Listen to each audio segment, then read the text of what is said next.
بسم اللہ الرحمن الرحیم۔ صباح الخیر۔ کلاس 7 جماعت ہفتم۔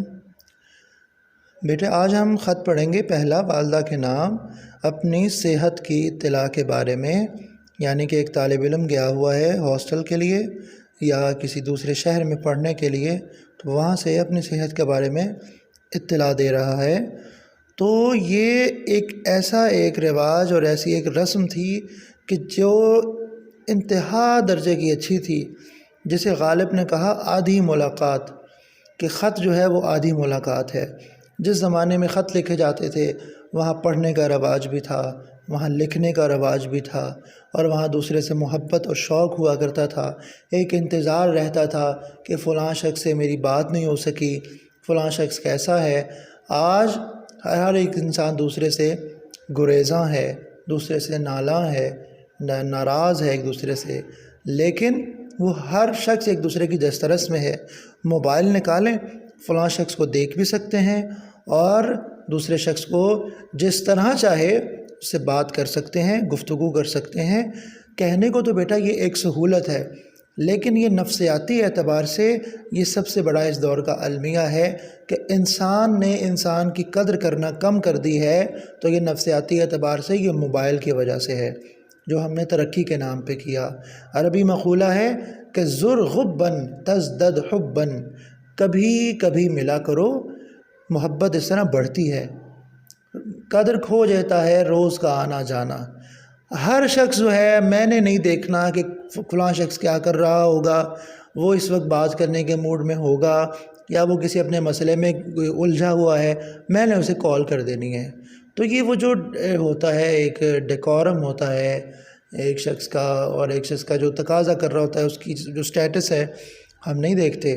تو یہ کہنے کو تو ایک ترقی ہے، لیکن اس کو اگر ہم کبھی سوچیں تو اس کے جس طرح فوائد ہیں اس سے کہیں زیادہ اس کے نقصانات ہیں۔ تو کہنے کو میں نے تو آپ کو بیٹے پڑھانا ہے، لیکن یہ ایک ذیلی بات آ گئی، تو اس طرح کی باتوں کو بھی ہمیں سوچنا چاہیے۔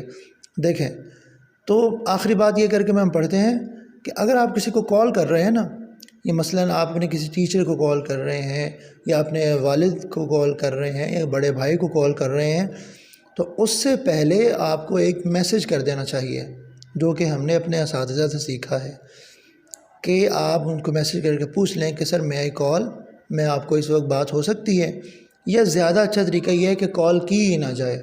بہت ہی ایمرجنسی ہو، اپنے جیسے دو بہنیں آپس میں گفتگو کرتی ہیں، خواتین کا رجحان زیادہ ہوتا ہے آپس میں، وہ ٹاکیٹیو زیادہ ہوتی ہیں، تو یہ ایک طریقہ کار ہوتا ہے کہ آپ پہلے پوچھ لیں کہ آپ اس وقت اویلیبل ہیں۔ دیکھیے جی، اب یہ خط ہے والدہ کے نام اپنی صحت کی اطلاع کے بارے میں۔ سب سے پہلے لکھیں گے امتحانی مرکز، اس کے بعد تاریخ، اس کے بعد جی پیاری امی جان، ندائیہ کی علامت السلام علیکم، امید ہے آپ خیریت سے ہوں گی۔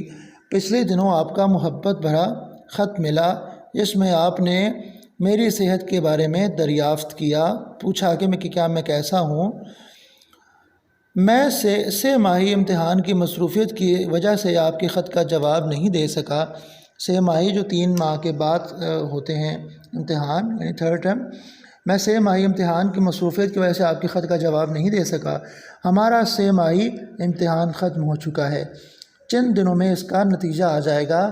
میری صحت بالکل ٹھیک ہے۔ پچھلے دنوں مجھے نزلہ اور کھانسی کی معمولی شکایت رہی، شکر ہے اس دوران کرونا وائرس نہیں تھا۔ پچھلے دنوں مجھے نزلہ اور کھانسی کی معمولی شکایت رہی، اس کی وجہ سے ہلکا بخار بھی ہو گیا تھا، لیکن اب خدا کے فضل و کرم سے بالکل صحت مند ہوں۔ آپ کسی قسم کی فکر مت کریں، میں پڑھائی خوب دل لگا کر رہا ہوں۔ میرے تمام اساتذہ بھی، استاذ کی جمع ہے اساتذہ، بولتے ہیں استاد دال کے ساتھ، وہ دال کے ساتھ دراصل وہ فراڈی کو کہتے ہیں فارسی زبان میں۔ یہ استاذ جو ہوتا ہے نا، وہ اسے سکھانے والا، اس کی جمع اساتذہ آتی ہے۔ میرے تمام اساتذہ بھی میرے کام سے مطمئن ہیں، آپ بھی اطمینان رکھیں اور میری صحت و کامیابی کے لیے دعا کرتی رہا کریں اور مجھے پیسے بھیجتے رہا کریں۔ اچھا جی، ابا جان کی خدمت میں آداب، چھوٹے بہن بھائیوں کو پیار، والسلام، آپ کا بیٹا الف ب جیم۔ تو بیٹا میں نے آپ کو اس کا جو پیٹرن تھا وہ بتایا تھا، اس کو میں پھر ریپیٹ کروں گا، اس کے جو اہم نکات ہیں اور جو خط کے اجزاء ہوتے ہیں۔ تو سب سے پہلے میں نے آپ کو یہ بتایا تھا، آپ سب سے اوپر لکھیں گے خط کا جو عنوان ہے وہ کیا جی والدہ کے نام ہے، یعنی عنوان میں سب سے پہلے والدہ کا نام آئے گا اور اس کے بعد انڈر بریکٹ آئے گا، یعنی والدہ کے نام کس موضوع پر کس عنوان پہ خط لکھ رہے ہیں، تو وہ ہے اپنی صحت کے بارے میں اطلاع۔ اس کے بالکل جو ہے ایکسٹریم رائٹ سائڈ پہ امتحانی مرکز، اور میں نے آپ کو وہ بتایا تھا کہ وہ تقریباً 2 لفظوں کی لائن چھوڑ کے آپ نے لکھنا ہے۔ امتحانی مرکز کے بعد کوئی کوما شوما نہیں آئے گا۔ اس کے بعد جو تاریخ لکھنی ہے، تاریخ میں آپ کو آگے جا کے بتاؤں گا کہ کس فارمیشن میں لکھ سکتے ہیں، اور اس کے تھوڑا سا نیچے پیاری امی جان السلام علیکم، اس طرح کہ وہ پیج کے سینٹر میں آئے، ادھر سے بھی اتنی جگہ چھوٹے ادھر سے بھی اتنی جگہ، لیفٹ اور رائٹ دونوں سے ایکولی آپ کی جو ہے اسپیس چھوٹنی چاہیے۔ تو میں اس لیے آپ کو بار بار لکھواتا تھا۔ تو اب بھی یہ جو میں آپ کو چیزیں لکھوا رہا ہوں، جو کل بھی میں نے آپ کو لیکچر دیا تھا، وہ آپ نے اپنی نوٹ بک، جو نیٹ نوٹ بک ہے، رف نہیں، باقاعدہ پیج ریڈی کرنا ہے، جس طرح کلاس میں کیا کرتے تھے یا آپ ہوم ورک کیا کرتے تھے۔ ڈیٹ ضروری ہے، آپ جو بھی کام کریں اس کے لیے ڈیٹ بہت ضروری ہے، ٹھیک ہے بیٹا۔ اور اس کے بعد آپ نیچے لکھیں گے والسلام آپ کا بیٹا الف بے جیم، آپ نے اپنا نام نہیں لکھنا، اپنی جو پرائیویسی ہے وہ قائم رکھنی ہے۔ اب آ جائیے جو خط کے اجزاء ہیں، ٹھیک ہے بیٹا۔ دیکھیں سب سے پہلے تو آپ خط کا عنوان لکھیں گے، دوست کے نام، امتحان میں کامیابی کی مبارکباد۔ اب خط کن اجزاء سے مرکب ہے، جو خط کی جو مارکنگ سکیم ہے وہ کتنی وجہوں سے ہوتی ہے۔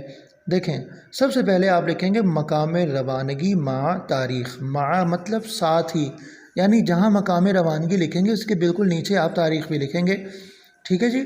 مقام روانگی کہاں سے خط لکھ رہے ہیں؟ آپ خط لکھ رہے ہیں رسمی، مراد کہ آپ نے ایسے ہی کسی کو خط لکھنا ہے، تو کہاں سے لکھ رہے ہیں؟ کمرہ امتحان نہیں لکھنا، ٹھیک ہے، کیونکہ جو امتحان ہے وہ کمروں میں نہیں ہوتے، وہ ہوتے ہیں ہالز میں ہوتے ہیں۔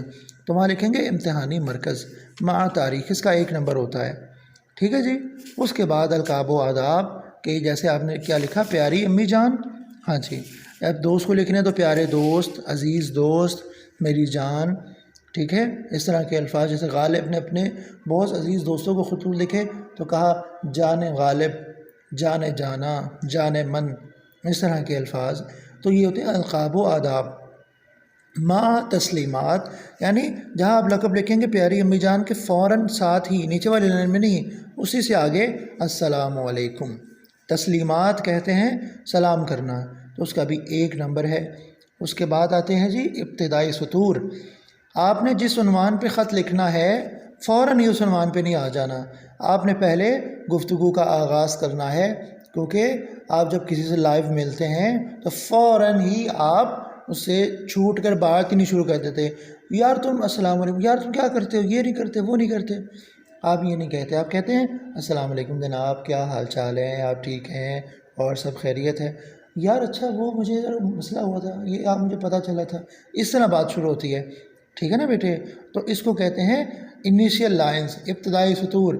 اس کے بعد آپ آتے ہیں اصل بات کی طرف، نفس مضمون، ٹھیک ہے، یعنی جو مضمون کی جان ہے، جس بارے میں جو آپ نے خط لکھنے کا آپ کا مقصد کیا ہے، اس کے ہیں جی 5 نمبر، 5 6 7 8 نمبر ہو گئے، 2 نمبر رہ گئے، پھر 5واں جو پوائنٹ ہے اختتامی سطور، اینڈنگ لائنز، یعنی وہ کیا تھیں کہ یہ دیکھیے میری صحت و کامیابی کے لیے دعا کرتی رہا کریں، ابا جان کی خدمت میں آداب، چھوٹی بہن کو بہت پیار، ٹھیک ہے نا بیٹے۔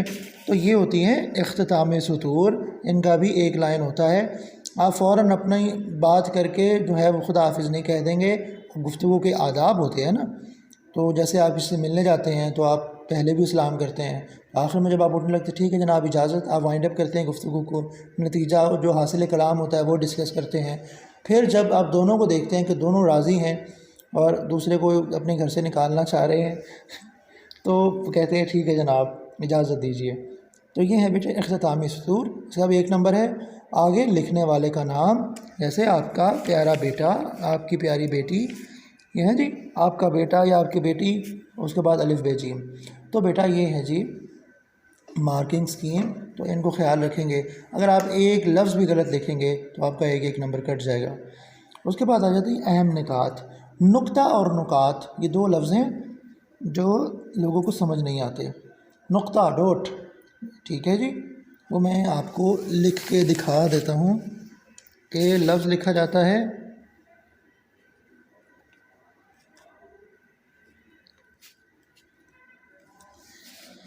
یہ ہے جی نقطہ، جسے کہتے ہیں ڈاٹ، اس کی جمع آتی ہے نقات، نون کی پیش کے ساتھ۔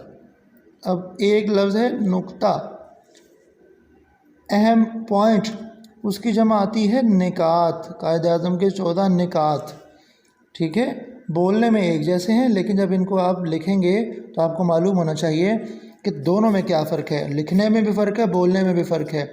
نقطہ، اس کا بھی آپ نقطہ پڑھ دیں گے، اسے بھی نکات پڑھ دیں گے، اسے بھی نکات پڑھ دیں گے، فرق نہیں رہے گا۔ یہ نقطہ ہے ڈاٹ، اس کی جمع آتی ہے نقات، یعنی بہت سے نقطے۔ آگے ہے نقطہ اہم پوائنٹ، اس کی جمع ہے نکات، بہت سے اہم پوائنٹس، ٹھیک ہے بیٹا۔ آگے دیکھیے، مقام روانگی میں امتحانی مرکز لکھیں، کمرہ امتحان لکھنا غلط ہے، جیسے میں نے آپ کو پہلے بتا دیا۔ جو تاریخ ہے وہ اردو ہندسوں میں لکھیں، کچھ اس طرح آپ پہلے لکھ دیں 8، پھر تیسرا مہینہ، پھر 2020، اس طرح بھی لکھ سکتے ہیں، پھر 8 یا مارچ لکھ دیں اور 2020 لکھ دیں، پھر 2020 پہلے بھی لکھ سکتے ہیں، پھر سلیش مارچ، پھر تاریخ، ٹھیک ہے بیٹا۔ خط کا عنوان لکھنے کے بعد کوئی سطر نہیں چھوڑنی، آپ نے شروع میں خط کا عنوان جو ہے وہ لکھ دیا ہے، اس کے بعد آپ لائن چھوڑ دیتے ہیں، لائن نہیں چھوڑنی۔ مشکل الفاظ کی مشق کرنی ہے، اس میں جو مشکل الفاظ آئیں آپ اس کی مشق کریں، آپ اپنی مدر کو چیک کوائیے کہ دیکھیے اس میں کوئی غلطی تو نہیں ہے، ٹھیک ہے۔ اس کے بعد ہے رموز اوقاف، کہاں سائن کون سا آنا ہے، ختمہ کہاں آنا ہے، ندائیہ کی علامت کہاں آنی ہے، ٹھیک ہے بیٹا۔ ان چیزوں کا خیال رکھنا ہے اور یہ آپ نے یاد کرنا ہے، اسے لکھنا ہے، نیٹ کاپی پہ لکھنا ہے۔ مجھ سے کل کچھ بچے سوال کر رہے تھے یوٹیوب چینل پہ، تو بیٹا یہ آپ کو میں جو بھی پڑھاؤں گا نا یہ آپ نے لکھنا ہے، کیونکہ اردو رائٹنگ جو ہے وہ بچوں کی بہت زیادہ ماشاءاللہ اچھی ہے، اتنی اچھی ہے کہ سمجھ نہیں آتی، بہت زیادہ غلطیاں ہو جاتی ہیں، تو لکھ کے مشق کرنی ہے۔ اوکے بیٹا، تب تک کے لیے خدا حافظ۔